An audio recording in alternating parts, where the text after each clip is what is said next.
Assalamualaikum anak-anak. Hari ini kita akan mempelajari subjek ibadat tahun 3.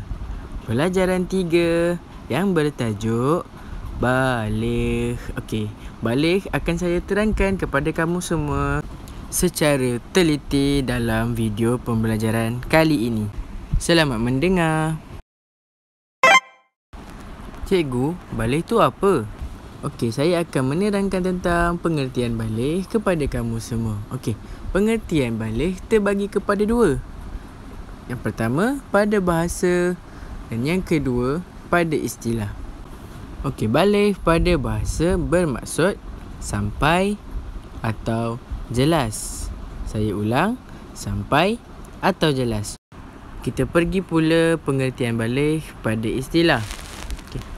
Pengertian baligh pada istilah ialah satu tahap umur manusia sudah sampai atau jelas dari segi jasmani, rohani, akal, emosi untuk menerima dan mengamalkan seluruh perintah Allah dan meninggalkan segala larangannya.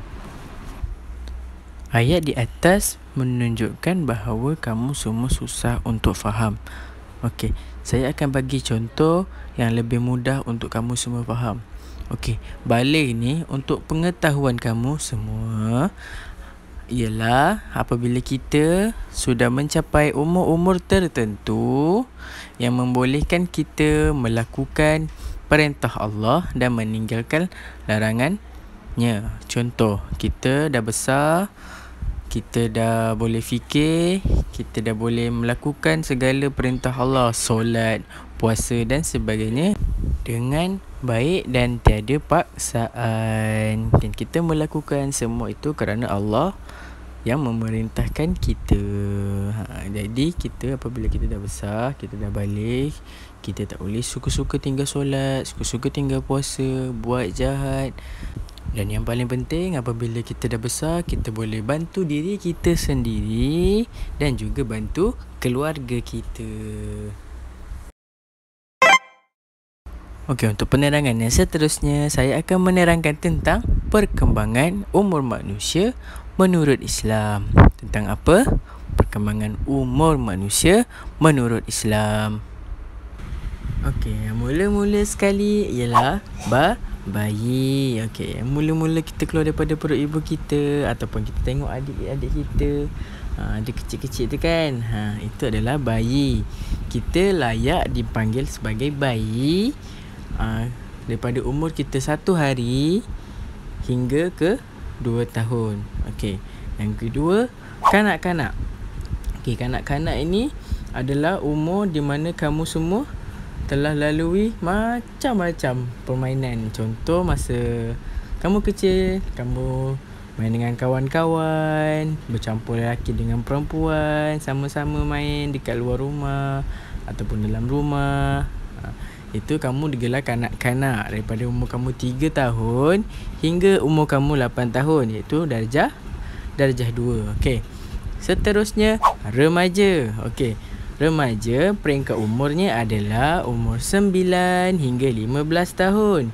Yang kamu tengok abang-abang kamu yang berumur 9 tahun hingga 15 tahun, itu kita panggil sebagai remaja. Yang keempat, kita panggil sebagai belia. Okey, belia ni peringkat umurnya adalah daripada umur 16 tahun hingga ke umur 21 tahun. Yang kamu tengok abang-abang kamu yang dah bekerja tu, yang baru lepas habis sekolah menengah, itu kita panggil mereka sebagai belia. Dan yang terakhir, kita boleh panggil sebagai dewasa, iaitu yang berumur lebih 22 tahun. Macam cikgu-cikgu kamu, macam ibu ayah kamu, macam pakcik-pakcik kamu, itu semua kita panggil sebagai orang yang dewasa. Okey, saya akan terangkan tentang umur mumayyiz pula. Okey, mumayyiz ni adalah umur 5 hingga 6 tahun pada kamu peringkat kanak-kanak tu. Okey, mumayyiz ni adalah peringkat di mana manusia mula tahu dan dapat membezakan antara baik dengan yang buruk, betul ataupun salah, dan berguna ataupun mudarat. Okey, sebagai contoh, kamu melihat situasi ataupun lakonan dalam TV. Kamu melihat orang itu mengambil barang seseorang tanpa diketahui oleh pemiliknya. Jadi kamu pun berfikir, tak elok kalau kita mengambil barang orang tanpa diketahui oleh pemiliknya. Jadi itu dikira sebagai mencuri. Dekat situ kamu dah mula terfikir bahawa perbuatan itu sama ada betul ataupun salah. Jika kamu dapat melakukan seperti yang saya katakan tadi, itu menunjukkan bahawa kamu telah pun mumayyiz. Dan penerangan yang terakhir iaitu baligh, iaitu berkenaan dengan tajuk kita. Okey, umur baligh ni biasanya berlaku kepada dua-dua pihak, iaitu lelaki dan perempuan, sekitar umur kamu 9 hingga 15 tahun, iaitu ketika kamu menjadi remaja. Okey, baligh ni untuk pengetahuan kamu semua, seperti penerangan di atas, peringkat telah cukup umur sebagai permulaan dewasa yang wajib menanggung kewajipan hukum syarak, melaksanakan perintah dan meninggalkan larangan yang telah ditetapkan oleh Allah, sama seperti pengertian baligh pada istilah tadi. Hal ini menunjukkan bahawa pada umur kamu 9 hingga 15 tahun, kamu sudah boleh belajar untuk menanggung perbuatan kamu dan melakukan segala perintah yang Allah telah tetapkan kepada kita dan meninggalkan segala larangannya. Okey, kita beralih pula kepada tanda-tanda baligh. Okey, tanda-tanda baligh ni saya telah pecahkan kepada dua bahagian, iaitu tanda-tanda baligh bagi lelaki dan tanda-tanda baligh bagi perempuan. Okey, kita mula dulu daripada tanda-tanda baligh bagi lelaki. Yang pertama, keluar mani melalui mimpi atau syahwat. Okey, keluar mani ni cukup sekadar kamu tahu pada peringkat umur kamu, dan kamu akan belajar pada peringkat umur kamu yang sesuai. Okey, yang kedua, suara menjadi pecah. Okey, sebagai contoh, suara kamu mula-mula ni kecil kan? Sebab kamu masih kanak-kanak. Bila dah besar, suara kamu akan menjadi lain sedikit suaranya. Bunyinya lain sedikit.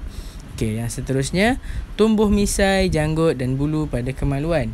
Okey, tumbuh misai pada bawah hidung kamu tu, misai. Okey, dan juga janggut. Okey, dan bulu pada kemaluan. Okey, pada bahagian kemaluan kamu tu akan tumbuh bulu-bulu halus, dan itu menunjukkan kamu sudah baligh. Dan bahagian yang kedua iaitu tanda-tanda baligh bagi perempuan. Yang pertama, keluar mani atau kedatangan haid. Okey, kedatangan haid ni biasanya berlaku kepada perempuan seminggu sekali, iaitu keluar darah kotor daripada rahim. Okey, yang kedua, perubahan anggota badan seperti pembesaran payudara dan juga punggung kamu. Kamu akan berlaku sedikit perubahan saiz dan perubahan fizikal pada anggota badan kamu apabila kamu mencapai umur baligh.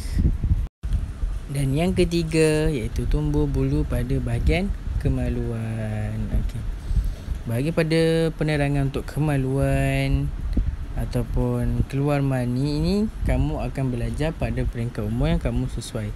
Ustaz cuma terangkan secara dasarnya sahaja dan kamu perlu tahu sekadar tahu sahaja. Untuk penerangan lebih lanjut, kamu akan belajar pada pembelajaran akan datang. Okey, kita beralih pula kepada ciri-ciri baligh. Okey, ciri-ciri baligh yang pertama, kamu dapat berfikir secara matang, iaitu segala keputusan yang kamu buat, kamu perlu fikir panjang dahulu dan kamu perlu tahu kesan baik dan kesan buruk daripada apa keputusan yang telah kamu lakukan. Okey, yang kedua, dapat membezakan antara baik dan juga buruk. Itu tanda-tanda orang dah mumayyiz tu, ataupun orang kamu dah matang. Kamu dah boleh tengok sesuatu itu akan memberi keburukan ataupun kebaikan kepada kamu. Okey, dan yang ketiga, boleh merancang perkara di masa hadapan berdasarkan pengalaman. Yang keempat, kamu berasa tanggungjawab pada kewajipan syarak dan keluarga. Kamu dah rasa bertanggungjawab untuk membantu keluarga kamu bila kamu dah besar nanti. Kamu merasa lagi bertanggungjawab untuk kewajipan syarak. Kamu rasa kamu perlu solat. Kamu rasa kamu perlu puasa. Kamu akan berfikir yang jika aku melakukan perkara ini, aku akan mendapat balasan pahala daripada Allah Subhanahu Wa Taala. Bila aku dapat pahala yang banyak, dah tentu-tentu aku akan masuk ke syurga. Siapa yang tak nak masuk syurga kan? Semua nak masuk syurga Allah. Dan yang terakhir, mempunyai matlamat hidup. Okey, bila kamu dah besar nanti, kamu cakap kamu nak jadi doktor, kamu nak jadi jurutera, kamu nak jadi polis. Kamu dah ada matlamat hidup. Bila kamu dah balik nanti, kamu boleh berfikir untuk mencapai matlamat hidup. Okay, subtopik kita yang terakhir pada hari ini ialah persediaan sebelum balik. Okey, yang pertama, berlatih untuk melengkapkan solat sama ada secara sendirian ataupun berjemaah. Okey, sebelum ni kamu solat main-main kan masa kamu kanak-kanak. Masa kamu solat, kamu tengok kiri kanan, kacau kawan. Jadi bila kamu dah capai umur balik nanti, kamu perlu berusaha untuk melengkapkan solat kamu, untuk mendapat solat yang khusyuk, iaitu fokus kamu terhadap solat sahaja dan tidak mahu bermain-main. Okey, yang kedua, mendekatkan diri kepada Allah dengan zikir dan doa. Okey, lepas solat tu kamu berdoa banyak-banyak, berzikir kepada Allah, ingat kepada Allah selalu, dan insya-Allah Allah akan ingat kepada hamba dia. Okey. Dan yang ketiga, belajar membaca Al-Quran dan perkara fardu ain yang lain. Contoh, kamu dah belajar alif bata. Okey, lepas tu kamu dah belajar Iqra. Kamu dah belajar Iqra, kamu belajar Al-Quran pula. Lepas tu kamu lancarkan bacaan. Dah lancarkan bacaan, kamu faham apa yang kamu baca. Itu yang lagi bagus. Okey, contoh perkara fardu ain yang lain macam puasa, memberi sedekah dan sebagainya. Okey, yang keempat, belajar hidup secara bermasyarakat. Kamu tegur siapa dengan orang sekeliling kamu, jiran-jiran kamu, buat perkara contoh macam bergotong royong, tolong menolong dan sebagainya. Okey, yang kelima, belajar menerima nasihat daripada orang lain ataupun orang yang lebih tua daripada kamu. Okey, sebagai contoh, ibu bapa kamu marah kamu. Contohnya, Ainul Martia, jangan main dekat dengan kawan kasar-kasar ya, nanti kamu tercedera. Nampak? Ibu kamu marah kamu dengan sebab dia tak nak kamu tercedera. Jadi kamu kena dengar nasihat ibu bapa kamu. Dan yang terakhir, melatih diri supaya melakukan perkara yang boleh menyumbang kepada keharmonian keluarga. Sebagai contoh, ibu kamu tengah memasak di dapur, kamu tolong. Ibu kamu meminta kamu membeli barang di kedai, kamu tolong. Ayah kamu tengah mengecat rumah, kamu tolong. Dengan bantuan kamu tu sedikit sebanyak dapat meringankan beban yang ibu bapa kamu tanggung.